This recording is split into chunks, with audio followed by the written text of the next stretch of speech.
ಹಾ. ನಾನು ಇಲ್ಲೇ ಬೆಳಗಾವಿಯಿಂದ 20 ಕಿಲೋಮೀಟರ್ ದೂರಗಳಿಲ್ಲ ಹಾಲ್ದಿಮಡಿ ಅಂತ ಒಂದು ಗ್ರಾಮ ಸಣ್ಣ ಊರು ನಮ್ದ. ಬಿಸ್ನೆಸ್ ಹಾಕ್ಬೇಕಂತ ನಂದು ಆಸೆ ಐತಿ.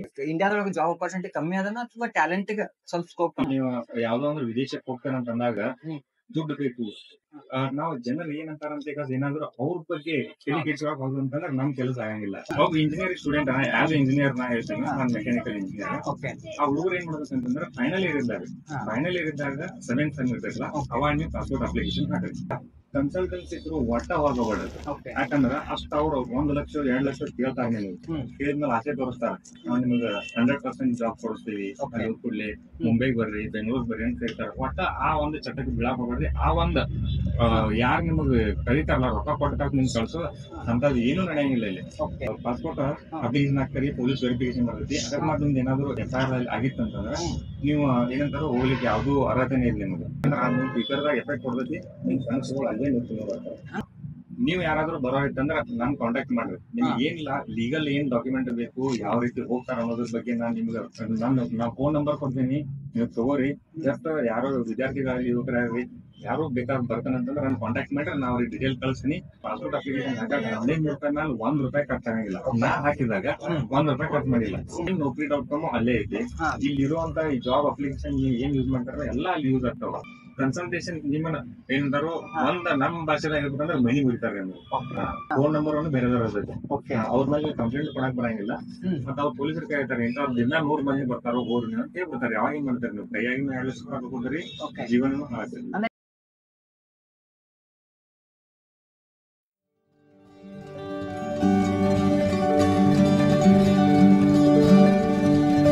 ಎಲ್ಲರಿಗೂ ನಮಸ್ಕಾರ. ಕಥಾ ಪ್ರಪಂಚಕ್ಕೆ ಸ್ವಾಗತ. ದುಬೈ ಹೋಗೋದು ಕೆಲವೊಬ್ಬರ ಕನಸು. ದುಬೈ ಹೋಗೋದು ಅಷ್ಟೊಂದೇನ್ ದೊಡ್ಡ ವಿಷಯ ಅಲ್ಲ. ಆದ್ರೆ ಹೋಗೋಕ್ಕಿಂತ ಮುಂಚೆ ನಾವು ಸಾಕಷ್ಟು ಕೆಲಸಗಳಲ್ಲಿ ಪ್ರಾವೀಣ್ಯತೆ ಹೊಂದಬೇಕು. ಅದಕ್ಕೆ ಹೋಗ್ಬೇಕಾದ ಏನು ಸಪೋರ್ಟ್ ಮತ್ತೆ ಎಲ್ಲ ಬೆಂಬಲ ನಮ್ಗೆ ಇರಬೇಕಾಗುತ್ತೆ. ಇವತ್ತು ದುಬೈಗೆ ಹೆಂಗ್ ಹೋಗೋದು, ದುಬೈಗೆ ಹೋದ ತಕ್ಷಣ ಅಲ್ಲಿ ಏನ್ ಮಾಡ್ಬೋದು ಅನ್ನೋದು ಇವತ್ತು ನಾವು ಕಥಾ ಪ್ರಪಂಚದಲ್ಲಿ ನೋಡೋಣ. ಇವತ್ತು ನಮ್ ಜೊತೆ ಅನಿಲ್ ಅವ್ರು ಇದ್ದಾರೆ. ಕಾರ್ಯಕ್ರಮ ಇದು ಕಾರ್ಯಕ್ರಮ ನಮ್ದು ಕಥಾ ಪ್ರಪಂಚ. ನಿಮ್ಗೆ ಏನ್ ಅನ್ಸ್ತೈತಿ ನಮ್ದೆಲ್ಲ ಕಾನ್ಸೆಪ್ಟ್ ಕೇಳಿದ್ರೆ? ಕಥಾ ಪ್ರಪಂಚ ಎಲ್ಲ ಕಥಾ ಪ್ರಪಂಚದ ಅಭಿಮಾನಿಗಳಿಗೂ ಮತ್ತ ಎಲ್ಲ ನಮ್ಮ ಕನ್ನಡಿಗರಿಗೂ ನಮಸ್ಕಾರ. ಕಥಾ ಪ್ರಪಂಚ ನಾ ಕೇಳ್ತಾ ಇದೀನಿ ಬಹಳ ದಿವಸದಿಂದ. ನನಗೂ ಆಕ್ಚುಲಿ ಇದನ್ನ ನೋಡ್ತಾ ಬಹಳ ಮೋಟಿವೇಶನ್ ಅನಿಸಿತು. ನಾನು ಒಂದಷ್ಟು ವಿದ್ಯಾರ್ಥಿಗಳಾಗ್ಲಿ, ಒಂದು ಯುವ ಜನತೆ ಆಗ್ಲಿ, ಯಾರೋ ಒಳ್ಳೆ ಒಂದು ವ್ಯಕ್ತಿಗಳು ಇರ್ತಾರೆ, ಅವ್ರಿಗೆ ಏನೋ ಒಂದು ಹೆಲ್ಪ್ ಆಗತೈತೆ ಅನ್ನೋ ಉದ್ದೇಶದಿಂದ ನೀವು ಮಾಡಬೇಕು. ಯುವಕರಿಗೆ ಬಹಳ ಹೆಲ್ಪ್ ಆಗುವಂತ ಫ್ಯೂಚರ್ ಪ್ಲಾನ್ ಇಟ್ಕೊಂಡು ನೀವು ಮಾಡದಿರಲ್ಲ, ಈಗ ಬಹಳ ಬೆಸ್ಟ್ ಅನ್ಸೈತಿ. ಸೊ ಇದು ಕಂಟಿನ್ಯೂ ಮಾಡ್ಕೊಂತ ಹೋಗ್ರಿ. ಭಾರಿ ಅಂದ್ರೆ ಭಾರಿ ನಡೆದೈತಿ ಕಾರ್ಯಕ್ರಮನ ಎಲ್ಲಾ ನೋಡಿ ನಾನು ಬಹಳ ಬೆಸ್ಟ್ ನಡೆದೈತಿ. ನಮ್ದು ಉದ್ದೇಶ ಏನದ ಅಂತಂದ್ರ ಎಲ್ಲಾ ತಪ್ಪು ನಾವು ಮಾಡಕ್ ಆಗೋದಿಲ್ಲ. ಕೆಲವೊಂದು ತಪ್ಪುಗಳನ್ನ ಬೇರೆದವ್ರಿಂದ ನೋಡಿ ಕಲಿಬೇಕಾಗ್ತೈತಿ. ಕೆಲವೊಂದು ಕೆಲಸಗಳನ್ನು ಮಾಡೋರ್ನ ನೋಡ್ಬೇಕಾಗ್ತೈತಿ. ಈಗ ನಮಗೆ ಹೆಂಗ ದುಬೈಕ್ ಹೋಗೋದಾ ನಮಗ್ ಗೊತ್ತಿಲ್ಲ ಹೆಂಗ್ ಹೋಗೋದಂತ. ನಾವ್ ಹೋಗಿ ಮಿಸ್ಟೇಕ್ ಮಾಡೋದ್ಕಿಂತ ಅಲ್ಲಿ ಹೋಗಿ ಮಿಸ್ಟೇಕ್ ಮಾಡಿದ್ರಿಂದ ಏನ್ ಕಲಿಬಹುದು ಜನ ಅನ್ನೋ ನಮ್ದು ಉದ್ದೇಶ. ನಿಮ್ಗೆ ಏನ್ ಅನಿಸ್ತೈತಿ? ಈಗ ಅನಿಲ್ನ ಈಗ ನಿಮ್ದ ಎಜುಕೇಶನ್, ನಿಮ್ ಫ್ಯಾಮಿಲಿ ಬ್ಯಾಕ್ಗ್ರೌಂಡ್ ಏನು? ನಾನು ನನ್ನ ಹೆಸರು ಅನಿಲ್ ಗೌಡ. ಯಾವ್ದೋ ಒಂದು ನೌಕರಿ ಹಿಡಿಬೇಕಂದ್ರ ಒಂದು ಮಾರ್ಕ್ಸ್ ಕಾರ್ಡ್ ಮೇಲೆ ನಮ್ಮ ಭಾರತ ಸರ್ಕಾರದ ಸಿಕ್ಕ ಬೇಕಾಗುತ್ತೆ. ಇಲ್ಲಂತಂದ್ರೆ ನಿಮ್ಗೆ ನೌಕರಿ ಸಿಗಂಗಿಲ್ಲ ಬೇರೆ ದೇಶದಲ್ಲಿ. ನಾನು ಇಲ್ಲೇ ಬೆಳಗಾವಿಯಿಂದ 20 ಕಿಲೋಮೀಟರ್ ದೂರಗಳಿಲ್ಲ ಹಾಲ್ದಿಮಡಿ ಅಂತ ಒಂದು ಗ್ರಾಮ ಸಣ್ಣ ಊರು ನಮ್ದ. ಅಲ್ಲಿಂದ ನಾನು ನನ್ನ ಹಳ್ಳಿ ಜೀವನ ಆದ್ಮೇಲೆ ನಾನು ಚಿಕ್ಕೋಡಿ ಒಳಗ ಡಿಪ್ಲೊಮಾ ಮುಗಿಸಿದ್ನಿ. ನಾನು RS ಕಾಲೇಜ್ PUC ಅದಾದ್ಮೇಲೆ ಇಲ್ಲೇ SGPIT ಸಮಗೋಳ ಮಠದಾಗ, ನಾಗನೂರ್ ಸ್ವಾಮಿ ಮಠದಾಗ ನಾನು ಇಂಜಿನಿಯರಿಂಗ್ ಮುಗಿಸಿನಪ್ಪ. ಅದಾದ ಕೂಡಲೇ ಏನಾಯ್ತು, ಕಾಲೇಜ್ ಮುಗಿಸಿದ ಒಂದು 25 ದಿವಸದೊಳಗೆ ನಾನು ದುಬೈಗೆ ಹೋದ್ನಿ. ಆಮೇಲೆ ದುಬೈಗೆ ಹೋದ ಏನ್ ಪ್ರೊಸೆಸ್ ಆಯ್ತಲ್ಲ ಅದನ್ನ ಇವತ್ ನಿಮಗ ಇಲ್ಲಿ ಹೇಳ್ದೆ. ಈ ದುಬೈಗೆ ಹೋಗೋ ಪ್ರೊಸೆಸ್ ಗಿಂತ ಮೊದಲ ದುಬೈಗೆ ಹೋಗ್ಬೇಕಂತ ನಿಮ್ಗೆ ಯಾಕೆ ಅನಿಸ್ತು? ದುಬೈಗೆ ಹೋಗ್ಬೇಕಂತ ಯಾಕೆ ಅನ್ಸಿತ್ತು ಅಂತಂದ್ರ, ಇಲ್ಲಿ ಒಂದು ನಾವೇನಾದ್ರು ಕರಿಯರ್ ನೋಡಿದ್ರ ನಾವ್ ಏನ್ ಮಾಡಿದ್ರು ಎಲ್ಲರೂ ದುಡ್ಡು ಮಾಡ್ಬೇಕು ಒಂದು. ಆಮೇಲೆ ನಮ್ಮ ನಮ್ಮ ಮೂಲಭೂತ ಸೌಕರ್ಯಗಳನ್ನ ಪಡ್ಕೊಳಕ್ ಏನ್ ನಮಗ್ ಬೇಕಲ್ಲ ಅದನ್ನಾದ್ರು ರಿಕ್ವೈರ್ಮೆಂಟ್ ಕಂಪ್ಲೀಟ್ ಮಾಡ್ಕೊಳಕಾದ್ರೂ ನಾವು ಹೋಗ್ಬೇಕು ಅನ್ನೋದೊಂದು ನನ್ನ ಇಚ್ಛೆ ಇತ್ತು.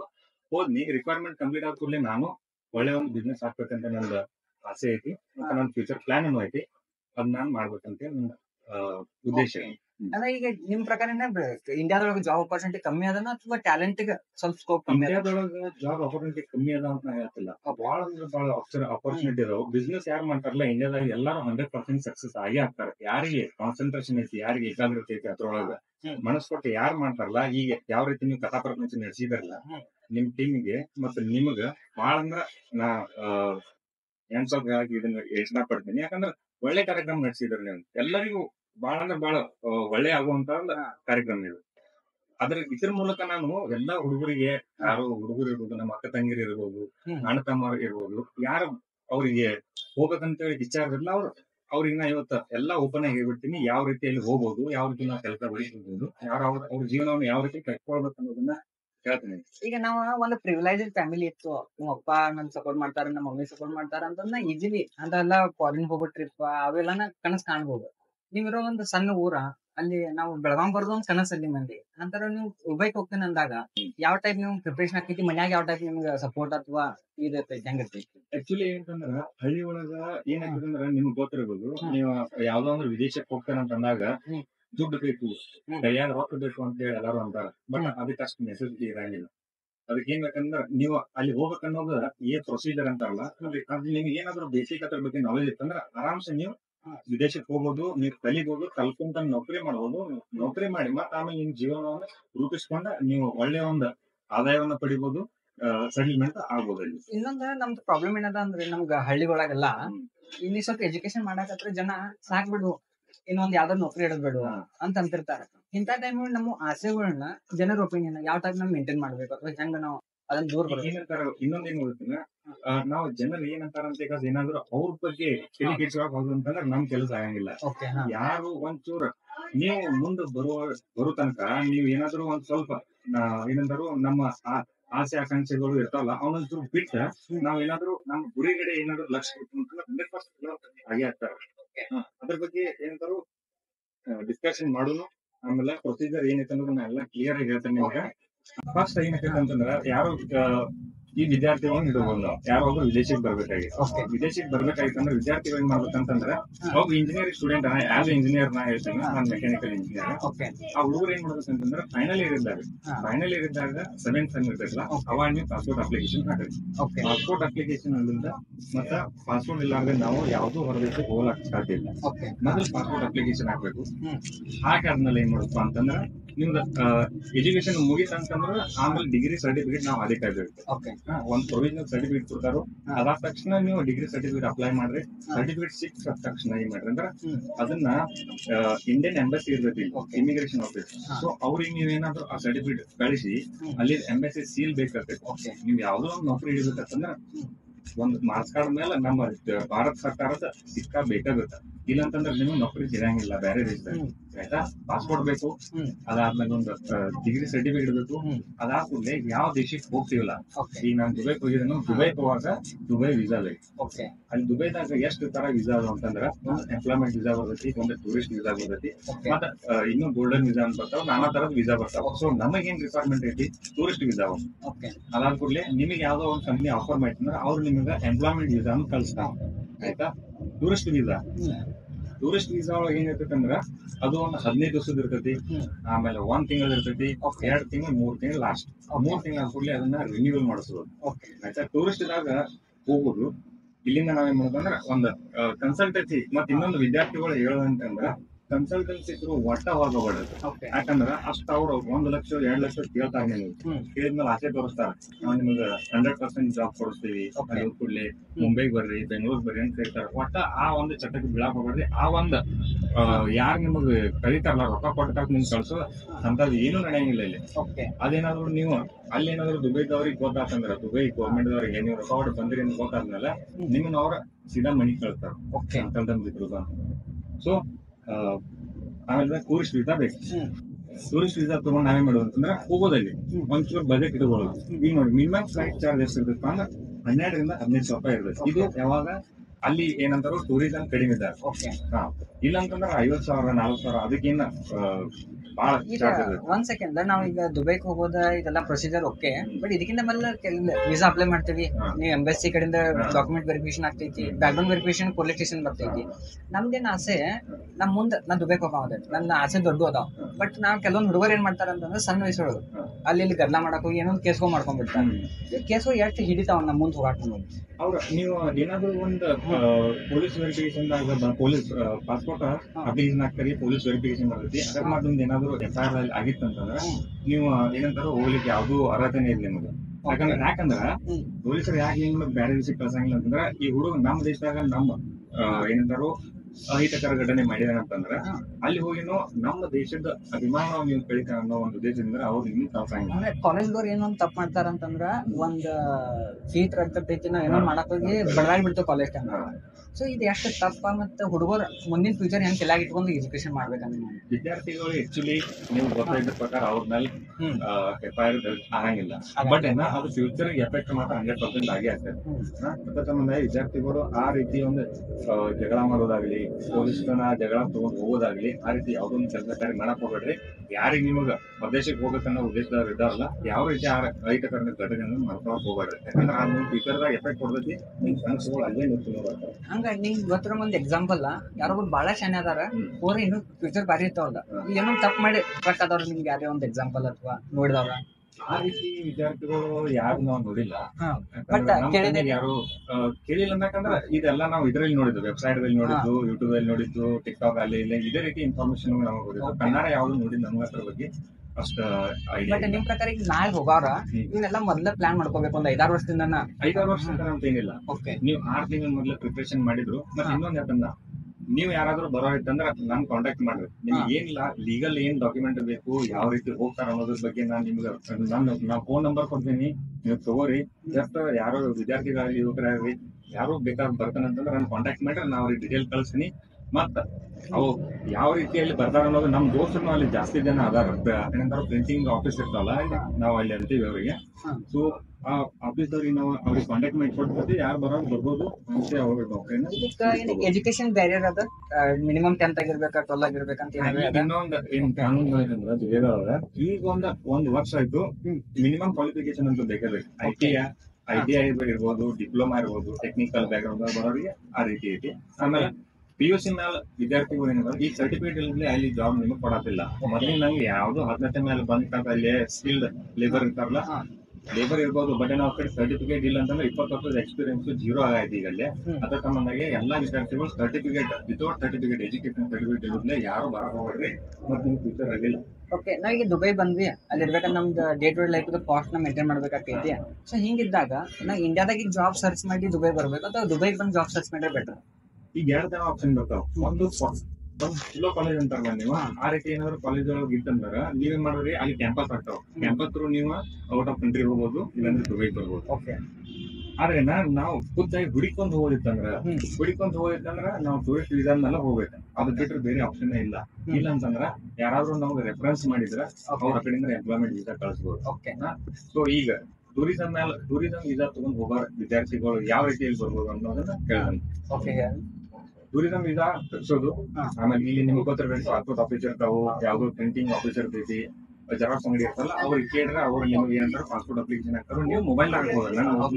ನಾನ್ ಇನ್ನೊಂದ್ ಹೇಳ್ತೀನಿ, ನೀವು ಪಾಸ್ಪೋರ್ಟ್ ಅಪ್ಲಿಕೇಶನ್ ಹಾಕಾಗ 15 ರೂಪಾಯಿ ಮೇಲೆ ₹1 ಖರ್ಚಾಗಂಗಿಲ್ಲ. ನಾ ಹಾಕಿದಾಗ ₹1 ಖರ್ಚು ಮಾಡಿಲ್ಲ. ಸೊ 15 ರೂಪಾಯಿ ನೀವು ಪಾಸ್ಪೋರ್ಟ್ ಬರ್ಬೇಕು. ಒಂದು ತತ್ಕಾಲ ಅಂತ 5 ದಿವಸದಾಗ ಬರ್ತೈತಿ, ಇನ್ನೊಂದು 1 ತಿಂಗಳ ಒಳಗೆ ಬರ್ತೈತಿ. ಅಂದ್ರೆ ನಾರ್ಮಲ್ ಆರಾಮ್ಸೆ ನೀವು 6 ತಿಂಗಳ ಟೈಮ್ ತಗೊಂಡ್ ಹಾಕಿದಂದ್ರೆ 1 ತಿಂಗಳ ಒಳಗೆ ಬರ್ತೈತಿ. ಓಕೆ, ಸೊ ಹಂಗ ಹಾಕೋದು ಪಾಸ್ಪೋರ್ಟ್ ಬರ್ತೈತಿ. ಅದಾದ ಕೂಡಲೇ ನೀವು ವೀಸಾಗ ಅಪ್ಲೈ ಮಾಡೋದು. ವೀಸಾ ಚಾರ್ಜಸ್ ಈ ರೀತಿ ಇದಾವು. 1 ತಿಂಗಳಿಗೆ $350 ದಿರಾಮ್. ಓಕೆ, ಅಂದ್ರೆ ಇಲ್ಲಿ ಕಾಸ್ಟ್ ಆಗ್ತೈತಿ ₹7,000. ಆಮೇಲೆ 2 ತಿಂಗಳದ್ದು ಅದೇ ರೀತಿ ಡಬಲ್ ಹಾಕೊಂಡ್ಬೇಕು. 350 ಅಂದ್ರೆ 700, 700 ಅಂದ್ರೆ ಆಮೇಲೆ 1200. ಈ ರೀತಿ ಚಾರ್ಜ್. 1 ದಿರಾಮ್ ಅಂದ್ರೆ ಎಷ್ಟು ಇಂಡಿಯನ್ ರುಪೀಸ್? 22.5 ನಡೆದೈತಿ ಈಗ. ಈಗಿನ ಸದ್ಯ ಟೈಮ್ 22.5 ರೂಪಾಯಿ ಆಯ್ತು. ಓಕೆ, ನೀವು ಹೇಳೋ ಪ್ರಕಾರ ಈಗ ಕನ್ಸಲ್ಟೇಷನ್ ಹೋದ್ರೆ ಅವ್ರು ವೀಸಾಗೋದು ಜಾಸ್ತಿ ರೊಕ್ಕ ತಗೋತಾರ, ಪಾಸ್ಪೋರ್ಟ್ ಅಪ್ಲೈ ಮಾಡಕ್ ಜಾಸ್ತಿ ರೊಕ್ಕ ತಗೋತಾರ? ಏನೂ ಇಲ್ಲ. ನೀವು ನೋಡ್ರಿ, ಈಗ ಡಿಜಿಟಲ್ ಏನ್ ಮೀಡಿಯಾ ಐತಲ್ಲ, ಇದ್ರೊಳಗೆ ನೀವು ಸರ್ಚ್ ಮಾಡಿ ನೋಡ್ಬೋದು. ಭಾಳ ಅಂದ್ರೆ ₹100 ಹೆಚ್ಚು ತಗೋಬೋದು. ಅದಕ್ಕಿಂತ ಜಾಸ್ತಿ ನೀವು ಕೊಡಕ್ ಹೋಗ್ರಿ. ಇಲ್ಲಂತಂದ್ರೆ ಅವ್ನು ಕಾನೂನು ರೀತಿ ಬರ್ರಿ, ಅಲ್ಲಿ ವೀಸಾ ನೀವು ವೆಬ್ಸೈಟ್ ದಾಗ ಹೊಡೀರಿ, ಎಷ್ಟು ಕಾಸ್ಟ್ ಬರ್ತೈತಿ ದುಬೈ ವೀಸಾ ಅದನ್ನ ನೋಡ್ರಿ. ಆಮೇಲೆ ಅವ್ರಿಗೆ ಊಟ ಕೇಳ್ರಿ ಎಷ್ಟು ಆಗ್ತೈತೆ ಅಂತ ಹೇಳಿ. ಈಗ ನಾವು ನಿಮಗೆ ಹೇಳ್ತಿಲ್ಲ ನಾರ್ಮಲ್ ಚಾರ್ಜಸ್ ಎಷ್ಟು ಆಗ್ತದೆ ಅಂತ ಹೇಳಿ. 350 ದಿರಾಮ್ ಅಂತಂದ್ರೆ ₹7,000 ಆಗ್ತೈತಿ. 7,000 ಒಂದ್ ತಿಂಗಳು ಸ್ಪೆಂಡ್ ಮಾಡ್ಬೋದು ಟೂರಿಸಂ ವೀಸಾ. ಓಕೆ, ಈಗ ಓಕೆ ನನಗೆ ಯಾವ್ದು ಜಾಬು ಇಲ್ಲ, ನಾನ್ ದುಬೈ ಬರ್ತೇನೆ, ಟೂರಿಸಂ ವೀಸಾ ತಗೊಂಡ್ ಬರ್ತೇನೆ. ಓಕೆ, ನಂಗೆ ಅಲ್ಲಿ ಯಾರು ಪರಿಚಯ ಇಲ್ಲ, ನಾ ಆಸ್ ಬೇಸಿಕ್ ನಾಗ ಹೆಂಗ್ ನನ್ನ ಲೈಫ್ ಸ್ಟಾರ್ಟ್ ಮಾಡ್ಬೋದು? ಬೇಸಿಕ್ ಲೈಫ್ ಯಾವ ರೀತಿ ಸ್ಟಾರ್ಟ್ ಮಾಡೋದು ಅಂದ್ರೆ, ಒಂದು ಪಾಸ್ಪೋರ್ಟ್ ಆಯ್ತು, ವೀಸಾ ಅಪ್ಲಿಕೇಶನ್ ಹಾಕಿದ್ರೆ ವೀಸಾ ಅಪ್ಲಿಕೇಶನ್ ಸಿಗ್ತದೆ. ಆಮೇಲೆ ಟೂರಿಸಂ ವೀಸಾ ಮೇಲೆ ಬರೋರು ನೀವು ಒಂದು 2 ವೇ ಟಿಕೆಟ್ ತಗೊಂಡ್ ಬರ್ಬೇಕಾಯ್ತು. ಒಂದ್ ಈ ಕಡೆಯಿಂದ ಹೋಗೋದು ಆ ಕಡೆಯಿಂದ ಬರೋದು. ಇಲ್ಲಂತಂದ್ರೆ ನಿಮಗೆ ಇದರಿಂದ ಏರ್ಪೋರ್ಟ್ ಒಳಗೆ ನಿಮಗೆ ಅಲೋ ಮಾಡಂಗಿಲ್ಲ. ಅಪ್ ಅಂಡ್ ಡೌನ್ 2 ಟಿಕೆಟ್ ತಗೊಂಡ್ ಬರ್ಬೇಕು. ಆಮೇಲೆ ನಿಮ್ ಕಡೆ ಏನಾದ್ರು ಒಂಚೂರು ಬಜೆಟ್ ಇತ್ತಂದ್ರೆ ನೀವು ಎಕ್ಸ್ಟೆನ್ಷನ್ ಮಾಡಿ ಇದ್ದು ಮತ್ತೆ ಅಲ್ಲಿ ಜಾಬ್ ಇರ್ಬೋದು. ಅಲ್ಲಿ ಮಾಡೋದಂದ್ರ ನೀವು ನಿಮ್ಗೆ ಎಷ್ಟು ಬಜೆಟ್ ಇರ್ತೈತಲ್ಲ ಅಷ್ಟ್ರ ಮೇಲೆ ನೀವು ರೂಮ್ ಸರ್ಚ್ ಮಾಡೋದಲ್ಲಿ ಅವ್ರಿಗೆ ಹೇಳ್ರಿ. ನೀವು ಯಾರು ನೀವು ಎಲ್ಲಿ ವೀಸಾ ತಪ್ಪಿರ್ತಾರಲ್ಲ ಅವ್ರಿಗೆ ಕಾಂಟ್ಯಾಕ್ಟ್ ಮಾಡ್ರಿ. ಇಲ್ಲಂದ್ರೆ ನನ್ ಕಾಂಟ್ಯಾಕ್ಟ್ ಮಾಡ್ರಿ, ನಾ ಹೇಳ್ತೀನಿ ಯಾವ ರೀತಿಯಲ್ಲಿ ಇರ್ಬೋದು ಅಂತ. ಯಾವ ರೀತಿ ನಿಮ್ಗೆ ರೂಮ್ ದಾಗ ಇರ್ತಾರಲ್ಲ ಕಾಲೇಜ್ ಟೈಮ್ನಾಗ ಅದೇ ರೀತಿ ಅಲ್ಲೂ ಬೆಡ್ ಸ್ಪೇಸ್ ಅಂತ ಹೇಳಿ ರೂಮ್ ಸಿಗ್ತಾವ ಇರ್ಬೋದು. ಅದನ್ನ ತಿಂಗಳಿಗೆ ಒಂದು ಬೆಡ್ ಸ್ಪೇಸಿಗೆ ನಿಮ್ಗೆ 10,000 ರೂಪಾಯಿ ಚಾರ್ಜ್ ಆಗ್ತದೆ. ಇಂಡಿಯನ್ ರುಪೀಸ್ ಅಥವಾ ಇಲ್ಲಿ ರುಪೀಸ್, ಇಲ್ಲಿ ಕರೆನ್ಸಿ 10,000 ರೂಪಾಯಿ ಚಾರ್ಜ್ ಆಗ್ತದೆ. ಸೊ ಅದನ್ನ ನೀವು ಮಿನಿಮಮ್ ಅಷ್ಟಂತೂ ತಗೊಂಡ್ ಬರಬೇಕು. 10,000 ರೂಪಾಯಿ ಇರ್ಲಿಕ್ಕೆ, ಆಮೇಲೆ 6,000 ರೂಪಾಯಿ 7,000 ರೂಪಾಯಿ ನಿಮ್ಗೆ ವೀಸಾ ಚಾರ್ಜ್, ಆಮೇಲೆ ಫ್ಲೈಟ್ ಟಿಕೆಟ್ 30,000 ರೂಪಾಯಿ. 30,000 ರೂಪಾಯಿ ಆಯ್ತು. ಇದು ಟೋಟಲ್ ಒಂದ್ 5,000 ರೂಪಾಯಿ ತನಕ ಬಂದ. ಇದು ಮಿನಿಮಮ್ ಚಾರ್ಜ್ ಇಷ್ಟ. ಆಮೇಲೆ ನೀವು ಅಲ್ಲಿ ಇಲ್ಲೇ ಓಡಾಡಕಂದ್ರೆ ಅದೊಂದು 15,000 ರೂಪಾಯಿ ಇಟ್ಕೊಂಡ್ಬಿಡ್ರಿ. ಯಾಕಂದ್ರೆ ನೀವು ಅಲ್ಲಿ ಹೋಗಿ ಕೂಡಲೇ ಅಪ್ಲೈ ಮಾಡ್ತಾರೆ ಜಾಬ್ಗೆ. ಅಪ್ಲೈ ಮಾಡಿದ್ಮೇಲೆ ಅವ್ರ ಇಮಿಡಿಯೇಟ್ ಕರೀತಾರ ನಿಮ್ಗೆ. ಯಾಕಂದ್ರೆ ಅಪ್ಲೈ ಮಾಡಿದ ಒಂದು 2 ದಿವಸ ಒಂದು ಕರೀತಾರ 100%. ಅವು ಯಾವ ರೀತಿ ಕರೀತಾರ ಅನ್ನೋದನ್ನ ಹೇಳ್ತೇನೆ ನಿಮಗೆ. ಅಲ್ಲಿ ಯಾವ ರೀತಿ ಆಪ್ ಇರ್ತಾವಲ್ಲ, ಅಲ್ಲಿ ಯಾವ ಆಪಿಗೆ ನೀವು ಅಪ್ಲೈ ಮಾಡಬೇಕು, ಯಾವ ರೀತಿ. ಫಾರ್ ಎಕ್ಸಾಂಪಲ್ ನಮ್ಮಲ್ಲಿ Naukri.com ಐತೆ, ಆ ಟೈಪ್ ಆಪ್ ಗಳದ. ಸೇಮ್ Naukri.com ಅಲ್ಲೇ ಐತಿ. ಇಲ್ಲಿ ಇರುವಂತ ಈ ಜಾಬ್ ಅಪ್ಲಿಕೇಶನ್ ನೀವು ಏನ್ ಯೂಸ್ ಮಾಡ್ತಾರ ಎಲ್ಲ ಅಲ್ಲಿ ಯೂಸ್ ಆಗ್ತಾವ. ಸೊ ನೀವು ಅಲ್ಲಿ ಬರೋದಕ್ಕ ಲೊಕೇಶನ್ ಫೈಂಡ್ ಔಟ್ ಮಾಡ್ತಾರೆ, ಯಾವ ಏರಿಯಾ ಅಂತ ಹೇಳ್ತಲ್ಲ. ನೀವು ದುಬೈ ಲೊಕೇಶನ್ ಹಾಕೋದು. ದುಬೈ ಲೊಕೇಶನ್ ಹಾಕಿದ್ಮೇಲೆ ಏನಾಗ್ತದ, ಅಲ್ಲಿ ಲೋಕಲ್ ಇರುವಂತ ಎಲ್ಲ ಕಂಪ್ನಿ ಯಾರು ರಿಕ್ವೈರ್ಮೆಂಟ್ ಅದಲ್ಲ ಆ ವೇಕೆನ್ಸಿ ಕರೆದಿರ್ತಾರೋ ಅಲ್ಲಿ ಸೀದಾ ಅಪ್ಲೈ ಮಾಡೋದು. ನಿಮ್ ಎಕ್ಸ್ಪೀರಿಯನ್ಸ್ ದಾಗ ನೀವು ಇಂಡಿಯಾದಾಗೂ ನಿಮ್ ಫ್ರೆಂಡ್ಸ್ ಅದಾರ, ನೀವೆಲ್ಲ ನೋಡಿದಾರೆ. ಇಲ್ಲಿ ಜಾಬ್ ಸರ್ಚ್ಗೆ ಅಲ್ಲಿ ಜಾಬ್ ಸರ್ಚ್ಗೆ ಏನ್ ಡಿಫ್ರೆನ್ಸ್ ಇರ್ತದೆ? ಅಲ್ಲಿ ಜಾಬ್ ಸರ್ಚ್ ಇಲ್ಲಿ ಜಾಬ್ ಸರ್ಚ್ ಏನ್ ಡಿಫ್ರೆನ್ಸ್ ಇರುತ್ತೆ ಅಂತಂದ್ರೆ ಅಲ್ಲಿ ನೀವು ಜೆನ್ಯೂನ್ ಇರ್ತೈತೆ. ಮತ್ತೆ ಇನ್ನೊಂದು ಏನಂತಂದ್ರೆ ವಿದ್ಯಾರ್ಥಿಗಳು ಯಾರು ಹುಡುಗರಾಗಲಿ ಇವ್ರು ನೀವ್ ಏನ್ ಮಾಡ್ಬೇಕಂತಂದ್ರ ಅದ ನೀವ್ ಹೆಂಗಾರು ನಿಮ್ ಕಡೆ ಇಂಟರ್ನೆಟ್ ಇರ್ತದೆ. ನೀವ್ ಎಲ್ಲಿ ಬಂದಿರ್ತೀರ ರೂಮ್ಗೆ ಅಲ್ಲಂತೂ ವೈಫೈ 100% ಎಲ್ಲರಿಗೂ ಫ್ರೀ ಕೊಟ್ಟಿರ್ತಾರ. ಅದನ್ನ ಎಷ್ಟಲ್ಲ ಅಟ್ ಅದನ್ನ ಯೂಟಿಲೈಸ್ ಮಾಡ್ಕೋಬೇಕು. ದಿವಸಕ್ಕೆ ಒಂದು 100 ಅಪ್ಲಿಕೇಶನ್ ಹಾಕಿದ್ರು ನೀವು 100% ಆ ಕಂಪ್ನಿಯವರು ಫೋನ್ ಹಚ್ಚಿರ್ತಾರ. ಅದಕ್ಕೆ ಏನ್ ಮಾಡೋದು ಅಂತಂದ್ರ ನಾವು ಅಪ್ಲಿಕೇಶನ್ ಹಾಕೋದು. ಹಾಕಿದ್ಮೇಲೆ ನೀವೇನ್ ಮಾಡ್ಬೇಕು, ಆ ಕಂಪ್ನಿಗೆ ಲೋಕಲ್ ನಂಬರ್ ಸಿಗ್ತದೆ. ಲೋಕಲ್ ನಂಬರ್ ಸೀದಾ ಫೋನ್ ಮಾಡೋದ. ನಿಮ್ ಕಂಪ್ನಿ ಒಳಗೆ ಅಪ್ಲಿಕೇಶನ್ ಒಳಗೆ ಹಿಂಗ ವೇಕೆನ್ಸಿ ಹಾಕಿದಿರಿ, ಸೊ ನಾವು ಇದು ಕರೆ ಐತು ಇಲ್ಲ ಅಂತ ಹೇಳಿ ಅವ್ರು ಕೇಳೋದು. ಅವ್ರು ಹೇಳ್ತಾರ ಹೌದಪ್ಪ ನಮ್ ಕಡೆ ವೇಕೆನ್ಸಿ ಐತಿ, ನಿಮ್ಗೆ ಎಕ್ಸ್ಪೀರಿಯನ್ಸ್ ಐತಿ ಅವ್ರ ಕೇಳ್ತಾರೋ. ಅಲ್ಲಿ ನಿಮ್ ಕನ್ವರ್ಸೇಷನ್ ಆಗ್ತದೆ. ಹಾಗಿದ್ಮೇಲೆ ನೀವೇನೋ ಕ್ವಾಲಿಫೈಡ್ ಇತ್ತಂದ್ರೆ ಅವ್ರು 100% ಕರೀತಾರ. ಇದು ನಾ ಅನುಭವಿಸಿದ್ದ. ನಾನು ದುಬೈಗೆ ಹೋಗಿದ್ಮೇಲೆ ನನ್ ಕಡೆ 3 ಜಾಬ್ ಹೋಯ್ತು. ನಾನು ಟೈಮ್ ಸ್ಪೆಂಡ್ ಮಾಡಿದ್ಮೇಲೆ ಒಂದ್ 3 ರಿಂದ 4 ತಿಂಗಳ ಟೈಮ್ ಸ್ಪೆಂಡ್ ಮಾಡಿದೇನು. ಟೈಮ್ ತಗೊಂಡ್ ಆಮೇಲೆ ಜಾಬ್ ಹಿಡಿದನು. ಬಟ್ ನಾ ಜಾಬ್ ಹಿಡಿದ ನನ್ನ ಕಡೆ 3 ಜಾಬ್ ಇದ್ದು. ಜಾಬ್ ಕನ್ಸಲ್ಟೇಷನ್ ಹೆಂಗ್ ವರ್ಕ್ ಆಗ್ತಾವ? ಕನ್ಸಲ್ಟೇಷನ್ ನಿಮ್ಮನ್ನ ಏನಂತಾರೋ ಒಂದ್ ನಮ್ ಭಾಷೆದಾಗ ಹೇಳ್ಬೇಕಂದ್ರೆ ಮನಿ ಮುರಿತಾರೆ ಅಷ್ಟ. ಅಂದ್ರೆ ಯಾವ ಟೈಪ್ ನಿಮ್ಗೆ ಏನ್ ಅನ್ಸುತ್ತೆ? ಸ್ಕ್ಯಾಮ್. ಎಷ್ಟೋ ವಿದ್ಯಾರ್ಥಿಗಳು ನಾವು ಬರೀ ನಮ್ಗೆ ಕೆಲಸ ಕೊಡಿಸ್ತಾರ ಅಂತ ಹೇಳಿ ಇದೆಲ್ಲ ನೀವು ಏನಂತಾರೋ ವಿದೇಶ ಹೋಗ್ತೀವಿ ದುಡ್ಡು ಮಾಡ್ತೇವೆ ಅಂತ ಒಂದು ವಿಚಾರದಿಂದ ಹುಡುಗರು ಏನ್ ಮಾಡ್ತಾರೋ ದುಡ್ಡು ಸಾಲ ಮಾಡ್ಯಾನು. ನಾ ಈ ಕನ್ನಡ ನೋಡಿದ ಸಾಲ ಮಾಡ್ಯಾನು ಬ್ಯಾಂಕ್ನ್ಯಾಗ ಅವ್ರ ಹುಡುಗರನ್ನ ಕಳ್ಸಕ್ ತಯಾರಾಗ್ತಾರು. ಕಳ್ಸಿದ ಮೇಲೆ ಏನಕ್ಕೈತಿ ಆ ಹುಡುಗರು ಎಪ್ಪಡಿ ಸೀದ ನಮಸ್ಕಾರ ಹೇಳ್ಬಿಡ್ತಾರ ಕನ್ಸಲ್ಟ್ ಅವ್ರು ಬ್ಲಾಕ್ ಮಾಡ್ತಾರ. ಆಮೇಲೆ ಅದು ಜೆನ್ಯೂನ್ ಇರಂಗಿಲ್ಲ. ಫೋನ್ ನಂಬರ್ ಅನ್ನು ಬೇರೆದವ್ರ ಇರ್ತೈತಿ. ಅವ್ರ ಮೇಲೆ ಕಂಪ್ಲೇಂಟ್ ಕೊಡಕ್ ಬರಂಗಿಲ್ಲ. ಮತ್ತೆ ಅವ್ರು ಪೊಲೀಸರು ಕೇಳ್ತಾರೆ ಇಂಥವ್ರು ದಿನ 100 ಮಂದಿ ಬರ್ತಾರೋ ಹೋಗ್ರಿ ಅಂತ ಹೇಳ್ಬಿಡ್ತಾರೆ. ಯಾವಾಗ ಹಿಂಗ್ ಮಾಡ್ತಾರೆ ನೀವು ಕೈಯಾಗಿ 2 ಲಕ್ಷ ರೂಪಾಯಿ ಹಾಕೋದ್ರಿ ಜೀವನ ಹಾಕ್ತೀರಿ. ಅಂದ್ರೆ ನಿಮ್ ಪ್ರಕಾರ ನಾವು ಹೋಗ್ಬೇಕಂದ್ರೆ ನಮ್ಗೆ ಯಾರು ಪರಿಚಯ ಇರ್ತಾರ, ಅವ್ರನ್ನ ಸ್ವಲ್ಪ ಕಾಂಟ್ಯಾಕ್ಟ್ ಮಾಡ್ಕೊಂಡು ರೆಫರೆನ್ಸ್ ತಗೊಂಡ್ ಹೋಗೋದು ಬೆಟರ್ ಅನಿಸ್ತೈತೆ ಅಥವಾ? ರೆಫರೆನ್ಸ್ ರೆಫರೆನ್ಸ್ ಎಲ್ಲಾರ್ಗು ರೆಫರೆನ್ಸ್ ರೆಫರೆನ್ಸ್ ಇದ್ರು. ಬಟ್ ಏನ ಅವ್ರು ಕಂಟಿನ್ಯೂ ನಿಮ್ಗೆ ಟಚ್ ಅಪ್ ಒಳಗೆ ಇರಂಗಿಲ್ಲ. ಅವಾಗ ನಿಮ್ಗೆ ಗೈಡ್ ಮಾಡಿ ಹೇಳ್ಬಿಡ್ತಾರೋ. ನೀವು ಅದೇ ರೀತಿ ಫಾಲೋ ಮಾಡ್ಕೊಂತ ಅದನ್ನೆಲ್ಲ ಕಂಪ್ಲೀಟ್ ಮಾಡ್ಕೋಬೇಕಾಗ್ತದೆ. ಈಗ ರೂಮ್ ಇರಲ್ಲ ಹಿಂಗ ಲಾಡ್ಜ್ ಟೈಪ್ ಇರ್ತಾವ, ಹಾಸ್ಟೆಲ್ ಟೈಪ್ ಇರ್ತಾವ. ಹಾಸ್ಟೆಲ್ ಟೈಪ್ ಇರ್ತಾವ. ನಾವ್ ಹೆಂಗಾರು ಬ್ಯಾಚುಲರ್ ಇರ್ತಿಲ್ಲ, ವರ್ಕ್ ಕ್ಲಾಸ್ ಅಲ್ಲಿ ಇರೋದೈತಿ. ಆರಾಮ್ಸೆ ಜಲ್ದಿ ಎಷ್ಟು ಸ್ಪೀಡ್ ಆಕತ್ಲ ನೀವು ಇಂಟರ್ನೆಟ್ ಸೌಲಭ್ಯ ತಗೊಂಡ್ ಕಾಸು ಎಷ್ಟು ಸ್ಪೀಡ್ ಆಕತ್ಲಿ ಅಷ್ಟು ಸ್ಪೀಡ್ ಜಾಬ್ ಸರ್ಚ್ ಮಾಡಿ ಹೋಗ್ಬಿಡೋದು. ನಿಮ್ ಎಕ್ಸ್ಪೀರಿಯನ್ಸ್ ನಿಮ್ ಜಾಬ್ ಸರ್ಚ್ ಪೀರಿಯಡ್ ಯಾವ ಟೈಪ್ ಇತ್ತು? ನಾ ಏನ್ ಮಾಡ್ತೀನಿ ಅಂತಂದ್ರೆ ಸೀದಾ ಕಂಪ್ನಿ ತೋರಿಸ್ತೀನಿ, ಕೇಳ್ತೀನಿ ಐತೆ ಇಲ್ಲ ಅಂತ ಬೇಕಾದ್ರೆ ನನಗೆ ರಿಲೇಟೆಡ್ ಏನಾದ್ರು ಇತ್ತಂದ್ರೆ ಅವ್ರು ಹೇಳ್ತಿದ್ರು ಬರೀ ಇಂಟರ್ವ್ಯೂ ಅಂತ ಹೇಳ್ತಿದ್ರು. ನಾನು ಹೋಗ್ತೀನಿ, ಆಮೇಲೆ ಇಂಟರ್ವ್ಯೂ ಕೊಟ್ಟ ಕಾಸು ಬರ್ತೀನಿ. ನಮ್ದು ಏನಾದ್ರು ರಿಸಲ್ಟ್ ಇತ್ತಂದ್ರೆ ಅವ್ರು ಓಕೆ ಅಂತಂದ್ರೆ ನಮ್ಗೆ ಕರಿತಿದ್ರು ವಾಪಸ್.